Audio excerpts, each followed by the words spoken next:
आज बात करते हैं जापान के सबसे ताकतवर क्राइम सिंडिकेट याकुजा की। सोचिए, एक पुलिस सर्वे में पता चला कि लोग इन गैंगस्टरों को जापान के लिए जरूरी मानते थे।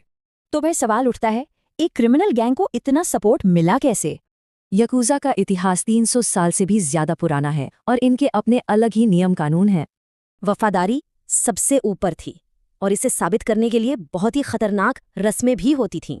ये ग्रुप शुरू में कोई क्रिमिनल गैंग नहीं था, बल्कि कोबे में मजदूरों का एक छोटा सा यूनियन था। दूसरे वर्ल्ड वॉर के बाद जापान में कम्युनिज्म तेजी से फैल रहा था और अमेरिका ये सब देख रहा था। इस खतरे से निपटने के लिए CIA ने एक बहुत ही अजीब और खतरनाक साथी चुना, याकुजा को। CIA ने चुपके से यमागुची गुमी को पैसे और हथियार दिए ताकि वो उनके राजनीतिक दुश्मनों को खत्म कर सके। और बस इसी गठजोड़ ने एक लोकल गैंग को पूरे देश की सबसे बड़ी ताकत बना दिया। एक वक्त था जब याकुजा मेंबर्स की संख्या जापानी सेना से भी ज्यादा हो गई थी। सोचिए जरा, उस वक्त जापान के ज्यादातर जिलों पर याकुजा का ही कंट्रोल था। उनके गैरकानूनी धंधों से इतनी कमाई होती थी कि वो एक बहुत बड़ी इकोनॉमिक पावर बन गए थे।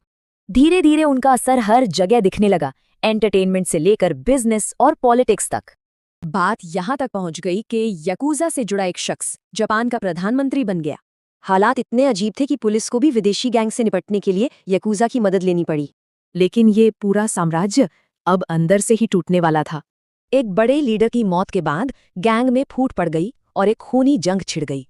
सड़कों पर हिंसा, जबरन वसूली और ड्रग्स, इन सब से आम जनता तंग आ चुकी थी। अब वही सरकार एक्शन लेने पर मजबूर हो गई, जो कभी इनकी सहयोगी हुआ करती थी। और यहीं से जनता की नज़रों में याकुजा की इमेज पूरी तरह से बदल गई।